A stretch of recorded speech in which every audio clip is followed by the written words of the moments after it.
ఎన్టీఆర్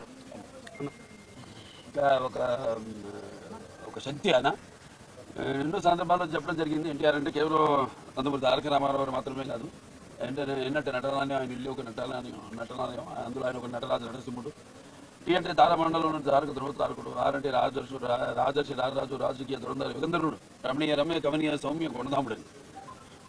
అలాగే ఆయన మొదటి నుంచి కూడా చూస్తే ఆయన ఈ జీవిత ప్రస్థానం ఒక మామూలు రైతు కుటుంబంలో పుట్టి, అలాగే ముందు అవకాశం వచ్చారు కూడా కాదు అని ముందు చదువుకే ప్రాధాన్యత ఇచ్చి ఆయన చదువు పూర్తి చేసుకున్నాక మరి చలనచిత్ర ప్రమేశంలోకి అడుగు పెట్టడం జరిగింది. అదే ఇక ఆయన చలనచిత్ర రంగంలో ఆయన ప్రస్థానం గురించి వేరే చెప్పనవసరం లేదు. ఎన్టీఆర్ అంటే ఒక నటనకు నిర్వచనం, ఎన్టీఆర్ అంటే ఒక నవరసాలకు ఒక అలంకారం, ఎన్టీఆర్ అంటే నటనకు ఒక విశ్వవిద్యాలయం. తర్వాత ఆయన ఈ రాజకీయ రంగ చలనచిత్ర పరిశ్రమలో మకుటలేని మహారాజుగా ఉన్నప్పుడే ఆయన ఈ చలనచిత్ర పరిశ్రమ నుంచి నిష్క్రమించి ఇటు రాజకీయ రంగ ప్రస్థానం చేయడం జరిగింది. అలాగే ఆయన ఎన్టీఆర్ అంటే ఆ తర్వాత నవశకానికి ఒక ఆరంభ మంత్రం, ఎన్టీఆర్ అంటే ఒక నవజాతికి మార్గదర్శకం, అలాగే ఎన్టీఆర్ అంటే నానా జాతులకు దైవ సమానం.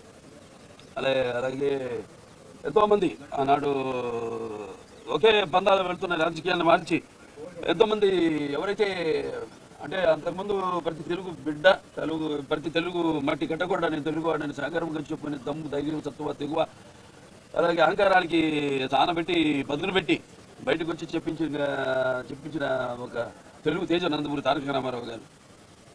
అంటే ప్రతి తెలుగు బిడ్డ బొడ్డు ఉడక ముందే రాజకీయ చైతన్యం తీసుకొచ్చింది నందమూరి తారక రామారావు గారు.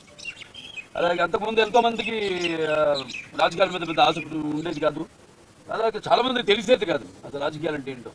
అటువంటిది ఒక రాజకీయ చైతన్యం తీసుకొచ్చి కేవలం రాజకీయాలకు కొంతమందికే పరిమితమైన ఈ రాజకీయాల్లోకి అటు డాక్టర్లు అయితేనేమి, లాయర్లు అయితేనేమి, గ్రాడ్యుయేట్లు అయితేనేమి, పోస్ట్ గ్రాడ్యుయేట్లు అయితేనేమి, అలాగే అభిమానులు అయితేనేమి అందరూ కూడా రాజకీయాల్లోకి తీసుకొచ్చి మరంతవరకు ఈ యొక్క అధికారంలో ఉన్న పదవులకు దూరంగా ఉన్న బడుగు బలహీన వర్గాలు అయితేనేమి, వెనకబడిన తరగతులు, అలాగే దారిద్ర పీడిత కులాలు అయితేనేమి, మైనారిటీలు అయితేనేమి అందరూ కూడా తీసుకొచ్చి సాధారణంగా ఆహ్వానించి అధికారంలో ఉన్న పదవులతో అలంకరించిన మహానుభావుడు నందమూరి తారక రామారావు గారు. అలాగే ఆయన మరి రాజకీయ రంగంలోకి వచ్చాక అధికారాన్ని పార్టీ పెట్టి 9 నెలలకి అధికారాన్ని చేజిక్కించుకుని మరి తర్వాత ఆయన ప్రవేశపెట్టిన ఎన్నో పథకాలు